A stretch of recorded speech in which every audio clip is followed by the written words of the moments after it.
Hi hello friends, സ്വാതന്ത്ര്യ സീരിയലിൻ്റെ പുതിയൊരു എപ്പിസോഡിലേക്ക് എല്ലാ കുട്ടികൾക്കും സ്നേഹത്തോടെ സ്വാഗതം. പിന്നെ മിത്ര സത്യങ്ങളൊക്കെ വീട്ടുകാർ തുറന്നു പറയുകയാണ്. ആര്യനും അതുപോലെ തന്നെ ദേവമംഗലത്തും നമ്മുടെ കുടുംബത്തിനും മാനം രക്ഷിക്കുകയാണ് ചെയ്തത്. ഇത് കേട്ട് അച്ഛനും ചോദിക്കുകയാണ്, നമ്മുടെ മാനം രക്ഷിക്കുന്നു ആര്യനോ നീ എന്തൊക്കെയാണ് ഈ പറയുന്നത്? പുതിയ കഥ ഉണ്ടാക്കുമായിരിക്കും അല്ലേ? അനന്തം വന്ന് പറയുന്നുണ്ട്, മോളെ നിനക്ക് എന്താ പറയാനുള്ളത്? ഈ ആര്യൻ നമ്മുടെ കുടുംബത്തെ ഇങ്ങനെ രക്ഷിച്ചു എന്ന് നീ പറയുന്നത് എന്ന് ചോദിക്കുമ്പോഴേക്കും മിത്ര നടന്ന സംഭവങ്ങളൊക്കെ തന്നെ പറയുകയാണ് കേട്ടോ. ഗുരുവായൂർ വെച്ച് മിഥുന് വിവാഹം കഴിക്കാൻ പോയതും മിഥുൻ തൻ്റെ സ്വർണവും പണവുമായിട്ട് മുങ്ങാൻ നോക്കിയപ്പോൾ മിത്ര ഇതിൻ്റെ പുറകെ പോയതും മിഥുൻ തള്ളിയിട്ട് കാറിൽ കയറിപ്പോയതിനു ശേഷം മിത്ര ഒരു പ്രാവശ്യം ആത്മഹത്യക്ക് ശ്രമിച്ചപ്പോൾ നന്ദ എന്ന് പറഞ്ഞ ഒരാൾ രക്ഷിച്ചതും രണ്ടാമത്തെ പ്രാവശ്യം കെട്ടിത്തൂങ്ങാൻ ചാവാൻ പോയപ്പോഴേക്കും ആര്യനും അതുപോലെ തന്നെ നമ്മുടെ ഗോമതി മീനാക്ഷി അതുപോലെ നന്ദൻ്റെ വൈഫും എല്ലാവരും കൂടി വന്ന് രക്ഷിച്ച കാര്യങ്ങളൊക്കെ തന്നെ പറയുകയാണ്. ഇതൊക്കെ അച്യുതൻ ഒരു പുച്ഛത്തോടെയാട്ട കേൾക്കുന്നത്. പക്ഷെ അനന്തൻ വളരെ വിഷമത്തോടും സ്നേഹത്തോടും കൂടി തന്നെ അത് കേൾക്കണം. ആ ഒരു ആര്യൻ്റെ ആ ഒരു മാഹാത്മ്യം മനസ്സിലാക്കുകയാണ് അനന്തൻ. അപ്പോൾ നന്ദിനിക്ക് മനസ്സിലാവുന്നുണ്ട് മോൾ പറഞ്ഞത് സത്യം തന്നെയാണ്, മോള് പറഞ്ഞത് സത്യം തന്നെയാണ്. സത്യം അച്ഛനും അല്ലേ അറിയാൻ പറ്റുള്ളൂ, മറ്റുള്ളവർ നുണയാണോ എന്ന് പോലും വിചാരിക്കുന്നുണ്ട്. മുത്തശ്ശി ചോദിക്കുന്നുണ്ട്, മോളെ നീ പറഞ്ഞതൊക്കെ സത്യമാണോ?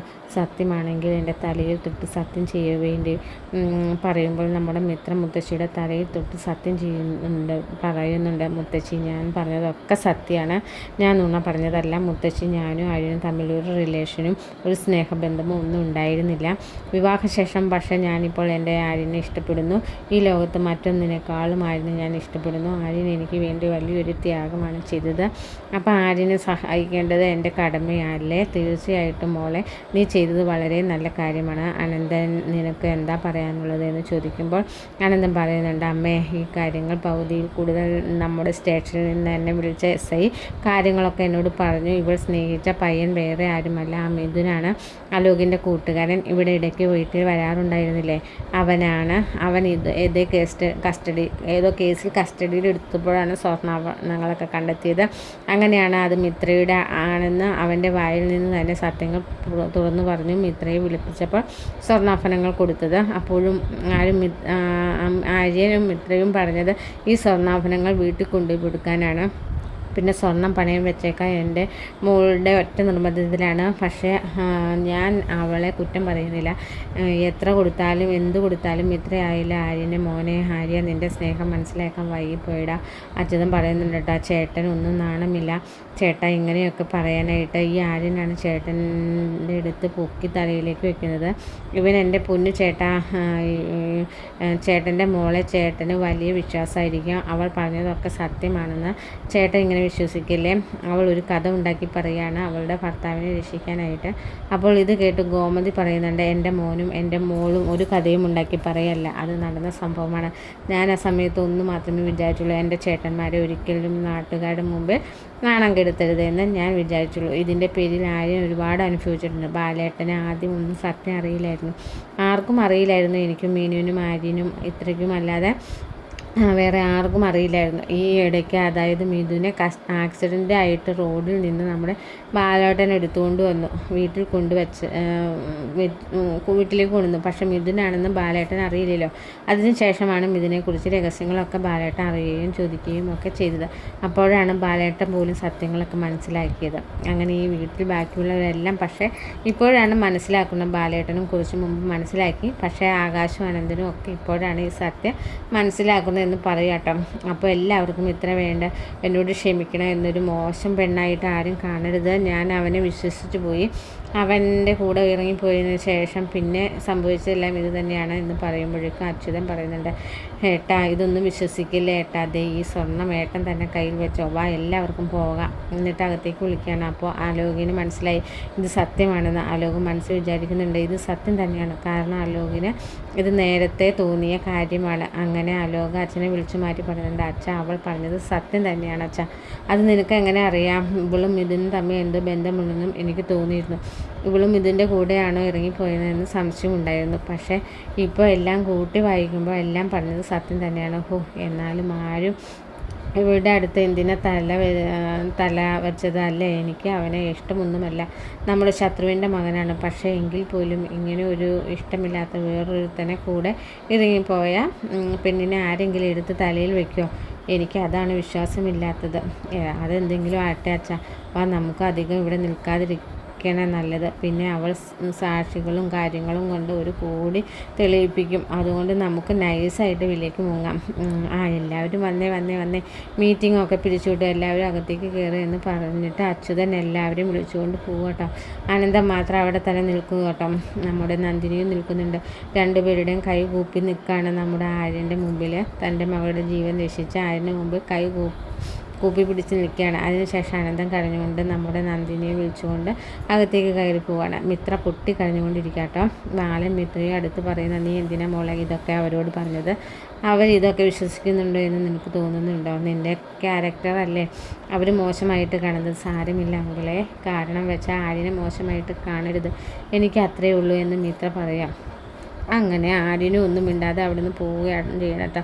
വീട്ടിലെതിരെ പിന്നെ അതിനെക്കുറിച്ച് ഡിസ്കഷനാണ് എല്ലാവരും. അപ്പോൾ ആകാശവും അനന്തനും ഒക്കെ പറഞ്ഞാലും ഇത്രയും വലിയ സംഭവം ഉണ്ടായ കാര്യം അമ്മ പോലും അങ്ങനത്തെ പറഞ്ഞില്ലല്ലോ എന്നൊക്കെ പറയുമ്പോൾ മിത്ര പറയണ്ട, അത് വേറെ ഒന്നുമല്ല, എന്നെ മോശക്കാരിയായിട്ട് നിങ്ങൾ കാണാതിരിക്കാനായിട്ടാണ് അപ്പച്ചി ഇതൊന്നും പറയാതിരുന്നത്. അനന്തനും ആകാശം പറയുന്നുണ്ട്, മിത്ര ഇതൊക്കെ കേട്ട് ഞങ്ങൾക്കും നിന്നോടൊരു തെറ്റിദ്ധാരണയില്ല, ഞങ്ങൾക്കിപ്പോൾ സന്തോഷം മാത്രമേ ഉള്ളൂ. കാരണം നമ്മുടെ ആര്യനെ പറ്റി പെൺകുട്ടി തന്നെയാണ്. നീയെ സ്നേഹിക്കാത്തതായിട്ടും ആരുമില്ല. നീ ഒരാളെ സ്നേഹിച്ചു, ആത്മാർത്ഥമായിട്ട് സ്നേഹിച്ചു. പക്ഷേ അയാൾ നിന്നെ പണത്തിന് സ്വർണ്ണത്തിന് വേണ്ടി നിന്നെ ചതിച്ചു, അത്രേ ഉള്ളൂ. പക്ഷേ ആര്യനെ നിന്നെ കിട്ടിയത് വലിയൊരു കാര്യമാണ്. നിങ്ങൾ രണ്ടുപേരും സ്നേഹിക്കുന്നത് കാണുമ്പോൾ ഞങ്ങൾക്കാണ് ഇപ്പോൾ സന്തോഷം എന്നൊക്കെ പറയുകയാണ്. മിത്ര പറയുന്നുണ്ട്, ആര്യൻ ഇവിടെ നിന്ന് ഇറങ്ങി പോകുന്നത് കാണുമ്പോൾ എനിക്ക് പേടിയാവുന്നു. ആര്യന് എന്നോട് ദേഷ്യമായിരിക്കുമോ? മീനാക്ഷി പറയുന്നത്, ഇല്ലടി, ആര്യൻ നിന്നെ മനസ്സിലാക്കാതെ വേറെ ആരെയും മനസ്സിലാക്കാനാ ഒരു കുഴപ്പമില്ല. അവൻ കുറച്ച് കഴിയുമ്പോൾ വരും. സത്യങ്ങളൊക്കെ മറ്റുള്ളവർ അറിഞ്ഞപ്പോഴേക്കും അവനെ മറ്റുള്ളവരെ ഫേസ് ചെയ്യാൻ ചെറിയൊരു ബുദ്ധിമുട്ടുണ്ടാകും. അതുകൊണ്ടാണ്, കുഴപ്പമൊന്നുമില്ല എന്ന് പറയുകയാണ്. കുറച്ച് നേരം കഴിയുമ്പോഴേക്കും ആര്യൻ ആകെ വിഷമിച്ച് എവിടെയോ പോയി നിൽക്കും കേട്ടോ. അനന്തൻ ആര്യനെ കാണാൻ വേണ്ടി പോകുന്നുണ്ട്. എന്നിട്ട് അനന്തനും അതുപോലെ തന്നെ നന്ദിനിയും കൂട്ടുന്ന ആര്യനെ കാണാൻ വേണ്ടി പോകുക കേട്ടോ. എന്നിട്ട് ആര്യനെ കൈപിടിച്ച് ആര്യൻ്റെ കാലിൽ വീണ് അനന്തൻ നന്ദിയും സോറിയും ഒക്കെ പറയുകയാണ്.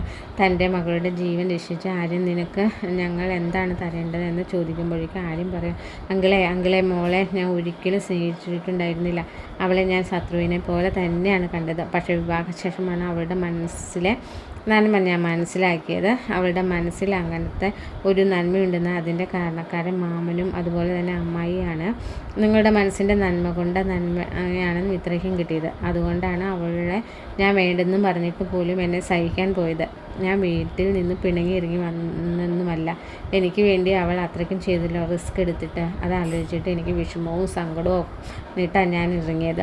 അപ്പോൾ അനന്തം പറയുന്നുണ്ട്, മോനെ നീ ഒന്നുകൊണ്ടും വിഷമിക്കേണ്ട, നിന്നെ സഹായിക്കാൻ ഞാനുണ്ട്, നന്ദിനിയുണ്ട്. ഞങ്ങളെ നീ സ്വന്തം അമ്മയെയും അച്ഛനെയും പോലെ കാണണം, ഗോമതിയെയും ബാലനെയും കാണുന്ന പോലെ. അത് കേട്ട് ആര്യൻ പറയുന്നുണ്ട്, എനിക്ക് നിങ്ങളെ അതുപോലെ തന്നെ കാണാവുന്നത്. മിത്രയുടെ അച്ഛനും അമ്മയും എന്ന് പറഞ്ഞാൽ എൻ്റെ അച്ഛനും അമ്മയും തന്നെയാണ്.